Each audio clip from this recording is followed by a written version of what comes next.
doing everything they talk about. You know I'm everything a boss about. Not putting work and gotta toss them out. I'm really biting, they just barking out. I'm really riding, they just parking now. His street, what to talk about. See the big H when I'm walking out. Yeah. Hey, it's playoffs now. It's playoffs now. We got it. We've got this far. Week 14 just ended. Let's talk playoffs now. Let's get down to the top 6 teams that are going to be playing this year in the ELF playoffs. Now, before we get to this part, I just want to play something that I said heading into the offseason last year, before they got into signings, before they got into, who was going to look like what. This is what I said way before we got to this point. There are the 3 teams that just missed out on the playoffs last year, 3 teams that are fairly close, but 3 teams that, are they ready? Are they ready this year to make that next step? And those 3 teams are the Paris Musketeers, the Raiders of Tyrol, and the Munich Ravens. And how ironic. Week 14, 3 teams, really 4, but the 3 teams that we knew about, because we didn't know about Madrid at the time, but the 3 teams we knew about, it came down to those 3 teams and to see what it was going to be heading into this part of the year. Were they going to make that next step? Did they do what they have to do preseason at that time to get to this point where they are right now? All right. And kudos to them. They did it. Obviously, 2 teams made it. 1 team, unfortunately, is going home for another straight year. But let's talk a little about, the people that we're going to see in the playoffs, right? These are, I'm going to pull this up. These are your signal callers heading into the playoffs. All right. Chad Jeffries, Munich Ravens, Jadrian Clark, Ryan Fire, Ben Holmes, Vienna Viking, Riley Hennessy, Stuttgart Surge, Zach Edwards, Paris Musketeers, Stephen Duncan for the Madrid Bravos. Now, I didn't start off there, but he's there. Now, those are your quarterbacks. And what I want to do right here, and I'm going to ask this question at the end of the episode, I want you guys to let me know what you think. All right, drop a comment, like the video, share with a friend. You know how we do Locker Room. We keep this interactive. So let me know what you guys think. All right, and I'm going to ask that question at the end. But the first thing I want to dive into is, well, you know what? Let me ask the question now. Out of these 6 quarterbacks, who do you trust the most? Who do you trust the most out of these 6 quarterbacks? They're all fairly different. They're all fairly different for the most part, but you got someone like Chad Jeffries. He could throw with the best of them. He could run with the best of them. He plays in the offense that, needs to be in rhythm, needs to be in sync. But he has Justin Rodney and Tommy Aweyu at running back. He has Marvin Rooch, who is, Marvin Rooch is someone who is so underrated. I think deserves way more credit than what he gets. We got Malik Stanley. You got weapons, and you got the defense. Led by Johannes Zingerbull. He had a pair of sacks this past game versus the Raiders. You got Nitzlander. You got John Coles playing some DB. Wael Nazary. Tits. You got guys on Munich. All right. You got this as your signal caller. All right. So when you look at the Munich Ravens, that's their identity. You look at another team. Stephen Duncan didn't even start with the Madrid Bravos, started with the Warsaw Panthers. Now he's with Madrid, a team that operates, very pro style, right? Very, dink and dunk, and they'll find their matchups, but they want to run the ball. They want to get, Molina and Obi the Rock, and they want to make sure they get matchups with Willie Patterson. A defense that is, even though they're a first-time team, right? So I'll back up a little bit. Munich, second year in the league, first time in the playoffs, right? Madrid, first year in the league, first time in the playoffs, right? That's a vet, and it's a rookie quarterback. Vet Chad Jeffries, rookie quarterback Stephen Duncan, right? How do they fare? Because each game's a big game now. We know we always talk about can Duncan win the big game? Can Madrid win the big game? Can they get points offensively? They're gonna get another shot. They're gonna get another shot probably against a team that they beat. All right. So now what's that look like? Their defense is great.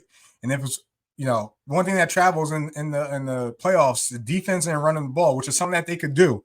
But this is their identity. All right. This is who they are. Vienna Vikings, a team led behind Ben Holmes. All right, a guy that may need to give him rhythm a little bit, may throw an interception, but, to relay the defense, you got to get your first tackle out the way. A team that is led by another rookie quarterback in Europe, right? But they got weapons. They got Kari Pajarin, who is nice at running back.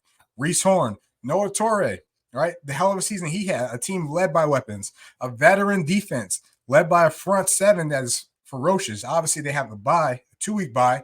How they got to fare with whoever they line up against. All right. But Ben Holmes is a signal caller. You know he could be a gunslinger, right? He's the Brett Favre. He's going to throw an interception or two, but he might throw 4 touchdowns as well, too. So he's that guy for the ELF, right? And that's the Vikings' identity. Zach, man, I feel like we've been waiting for Zach to get back into the playoffs since year 2 Barcelona when they played the Vikings. He's going to get his opportunity back in the playoffs to kind of make some magic. But what's their identity? Is it just Zach offensively? Obviously, are you waiting? Do we wait for Zach to make a play? Does that time come early, or is it too late when they need it? All right, defensively, they're studs. They got great guys on defense that could probably match with, the best of them. It's great to see Zach back in the playoffs. Now I want to see Zach, who is an OG, been here since the beginning, take that next step and take it with Paris, because a lot of people like Paris, especially, in the beginning. Now what's it gonna look like for the Musketeers? A second-year franchise, as I mentioned in that first video, Paris and Munich, who would need to take the next step, a second-year franchise looking to make a mark in the playoffs, the Paris Musketeers. Riley Hennessy, a guy who I would call him a vet, not an OG. I would call him a vet because he hasn't been here since the beginning. However, been to the championship last year. Jordan Newman. This offense is operated by 3 wide receivers who could go for 1,000 on any team.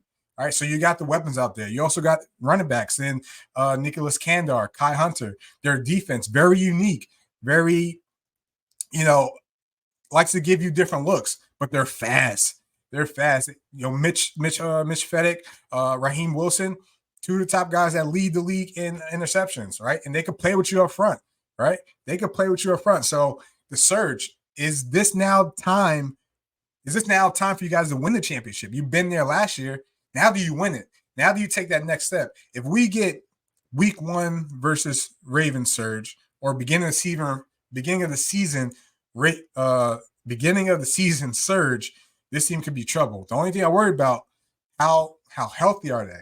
There's been some how healthy is Riley Hennessy, or how healthy are they at this point in the season? They're going to get a bye, right? They're going to have time to recover, so they'll be good there.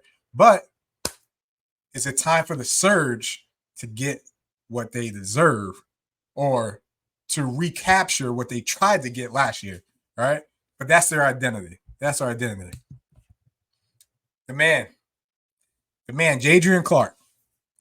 Last year ELF champ, last year MVP, right? The Rhine Fire, not necessarily the identity of the offense. They're more so led by Glenn this year, but don't sleep on Jadrian. Jadrian can still tote that thing. Jadrian can still sling that thing, and he's got guys. He got McKnight. He's got Harlan Kofi. Their defense, right? Omari Williams and Marlo Sean Franklin, probably the best tandem safeties in the league. And that defense has changed since Marlo Sean was signed to the Fire. They also have good DBs. Jansen, he's a great one. You also got Kenzie at linebacker. You got Flemore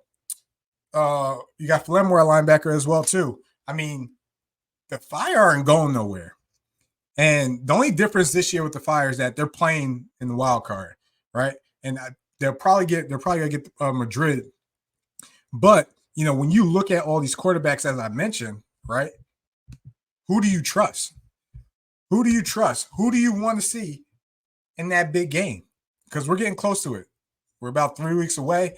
Wild card weekend starts this week. But this is the question for the locker room. As I mentioned before, out of these 6 quarterbacks, who do you trust? Who do you trust to take you to the promised land? Drop a comment. Let me know what you think. This is the locker room. Appreciate all your support.